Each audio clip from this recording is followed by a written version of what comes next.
Hey guys, Michael Sanchez here. Sorry about that. My phone actually overheated outside. I never knew that that was possible as far as not letting me broadcast. So I won't do that again. So yeah, we were just talking about martelé bow stroke, staccato bow stroke. So we're back to that concept. So I guess it was sort of a good break as technically this concept is sort of the intermediate of my class. So anybody that's been playing for at least a couple years, I'm sure you'll enjoy these tips. All right, so I was basically just showing you guys the difference between martelé and staccato and legato. So I'll just sort of explain that again real quick. So legato bow stroke is when we don't actually stop the bow at all to play notes like this.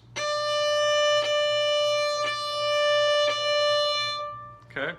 If we do staccato, which is basically indicated by a dot right beneath or underneath the note, it's going to be short like this. And then if we have what's called martelé, which is in between, it's going to be something like this. Like that. So basically everything that I'm showing you guys right now is what's called articulation. And articulation are things that you add into music that makes it sound, that much more beautiful, that much more precise as far as the way it's phrased. And these are really important things to work on as a violinist. So for example, with scales, you could practice scales with legato and then staccato like this.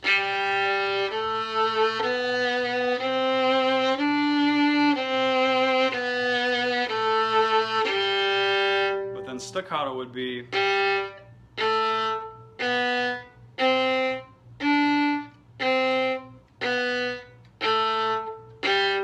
Martelé would be.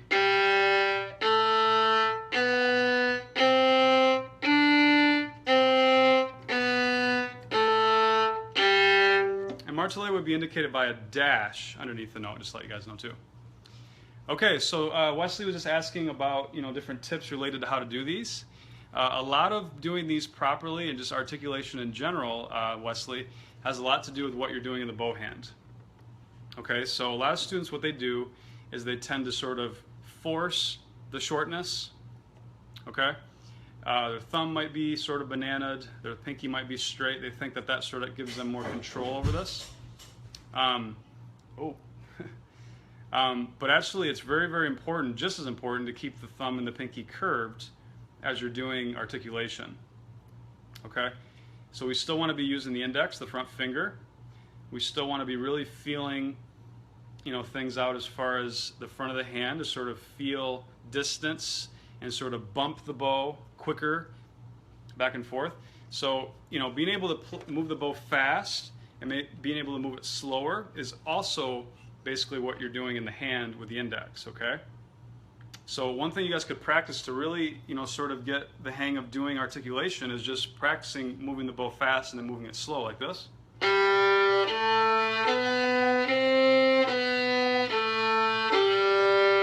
There's no way that I could do that efficiently if I wasn't relying on my index finger, okay? And then trying to do small bows like this.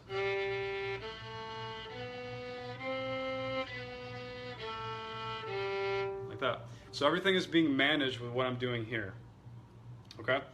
But very, very important to keep the thumb and the pinky curved, relying on the index just like we were doing before. And then, yeah, just practicing different things. So I highly recommend for you guys to do that with scales, with etudes. If you guys are a little bit more advanced, you can also practice off the string staccato, which would be this.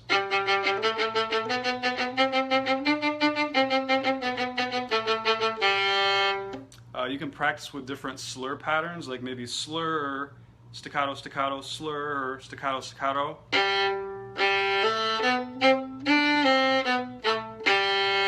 Like that. So the practice of articulation is really, really good, especially if you guys are trying to learn classical violin. You're going to see these sort of things all over violin music. If I take, for example, a piece in Suzuki Book 3, I think it's Gavotte, there's like a couple notes that are sort of short, followed by a bunch of staccato notes that they want you to play on the up bow. And this is what it sounds like.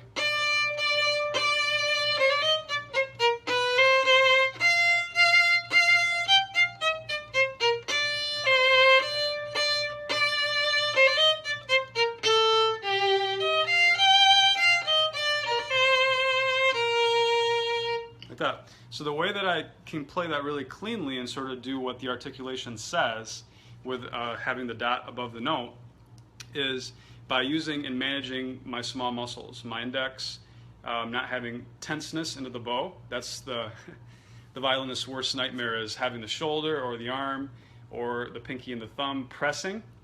Really easy to do that, but that makes it really, really challenging to get those precision, those notes to be really precise, right? You might get more like,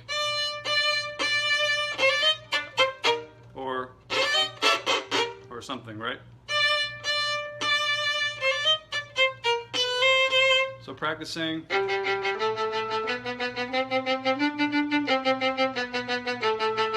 That's all being managed here. If you try to manage it with anything else, you're gonna have a really, really hard time. So yeah, and this is why, you know, having that solid fundamentals of playing violin is so important, as when you get things that are more complicated and are going to be more challenging, it's just that much easier when you have good technique. So everything that you guys have been learning through my classes, you're going to find really useful as you start to progress. So some of the things that you might come across might just be impossible or really way too challenging if you sort of have been trying to do it on your own way. So everything I've showed you, especially that thumb and that pinky, really have to be managed when you're doing some of this stuff. Good. All right, next question we have from Kay. My question is about specialized bowing indicated in music. So actually you're referring to what we just were talking about. Is it passed on by tradition, or yeah, just how is it decided on in a particular piece of music? It's a great question. So yeah, I mean, the way something is asked to be phrased, a lot of times it's by the way it was written. So because a lot of stuff like in Suzuki books or just anything classical, you know, that's really where you find a lot of articulation. It's just sort of how the person wanted it to sound. He wanted it to sound a little bit shorter in certain sections, or a little bit more portato, more matele. So those are just things that, you know, are very, very important.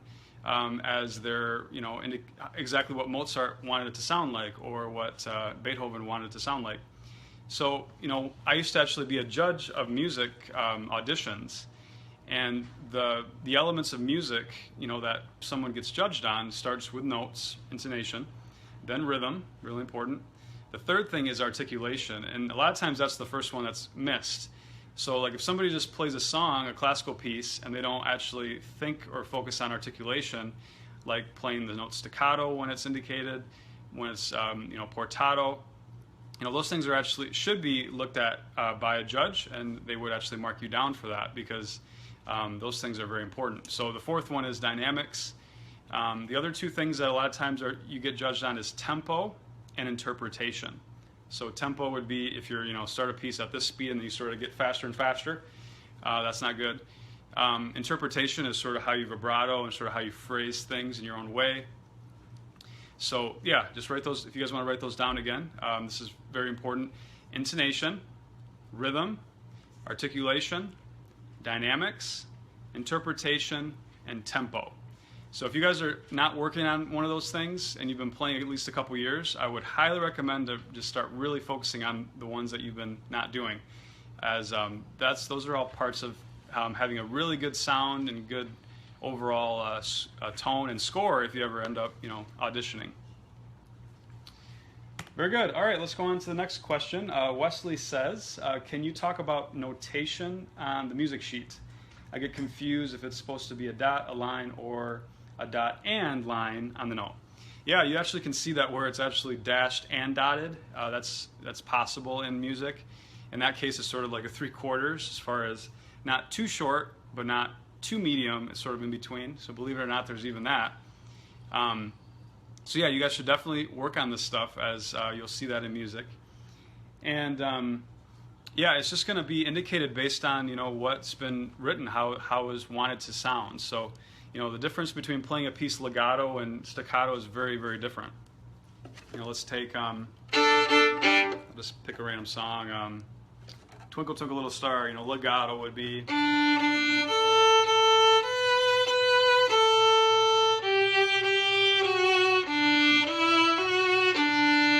Staccato would be.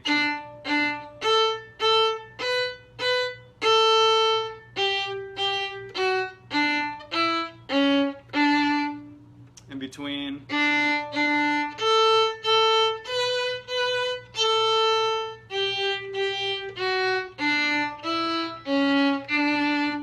So those all sound very different, and based on how Mozart wrote that, or how it looks in the piece, it's important for you guys to sort of work on how to be able to do those things based on bow speed, based on technique. Eventually, there's even something called détaché and ricochet. So ricochet is actually when I take my bow and sort of throw it into the strings to where it makes a very, very quick, precise, multiple short notes. This is going to be even more advanced. So this would be ricochet.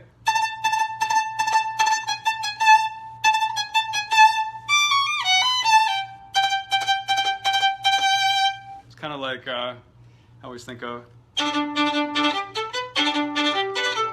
Let's think of that. So yeah, those are all things related to articulation. All right, last we have couple more questions here. One's from Danielle. She says, could you give any advices on going down from 5th position down to 3rd position as smooth as possible? Great question. So she's asking, as I'm in 5th position, what can I do to really manage that move down to 3rd?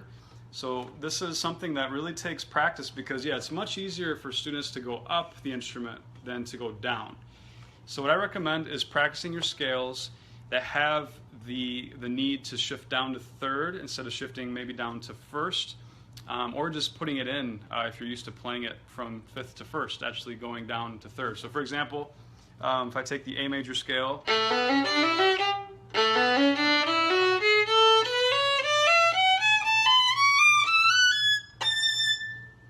now I'm in 7th position.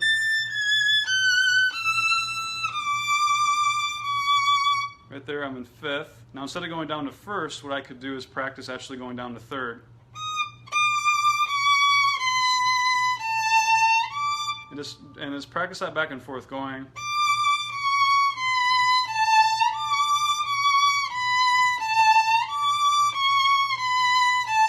And to be able to do that efficiently, it's all about just having that smooth hand, no restriction, and then really guiding the move based on the thumb. So actually what I talked about earlier with you guys as far as the hand not touching, I couldn't imagine doing that well without my hand just barely touching the fingerboard. So yeah, I recommend you guys working on scales going from 5th to 3rd. If you're a little bit more advanced, I'd say if you've been playing at least 3-4 years. And that's really good practice as there's a lot of situations in music and orchestra playing that requires that move from 5th to 3rd, which is really important to learn, to practice. So yeah, I would just do that over. If I had a certain excerpt, a certain part,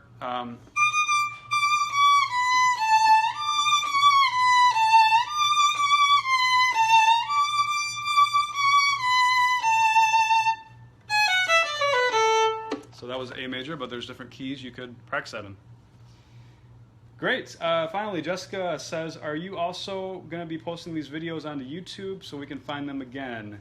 Yes. So my process that I'm going to be implementing is doing these on Facebook Live, and then I'm able to download them and post them onto YouTube. So if you guys are not able to watch on Facebook all the time, you can always check them out on YouTube later.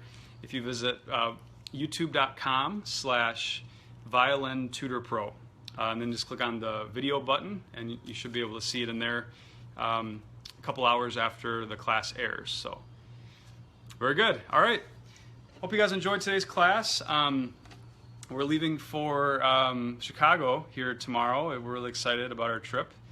And yeah, we're going to go see the different sites in Chicago for the first time. We've never actually been to Chicago. And yeah, we're sort of taking the week off, but yeah, here and there, I'm sure I'll check emails just once in a while. But for the most part, we're going to try to relax and enjoy the trip. So it's going to be our 3-year anniversary. We're really excited about it. So thanks, Scales. Says have a good vacation. Awesome. Well, I hope you guys enjoyed the class. And if you have any questions, again, please feel free to email me at michael@superiorviolins.com. Would love to help you guys out with anything you guys are struggling with or need help with. We have 3 other violin teachers, actually, that have been helping us lately with questions. So if you guys were to visit, for example, violintutorpro.com, you'd be able to ask a question in the bottom right corner, and one of our teachers will be there to answer your questions. If you're interested in an instrument, we also have a great website that's located at superiorviolins.com. Hope you guys have a great day. Practice hard. Don't give up. Do all the things that are important. And hopefully we'll do another class here soon, probably sometime next week. Have a good day, guys. Bye.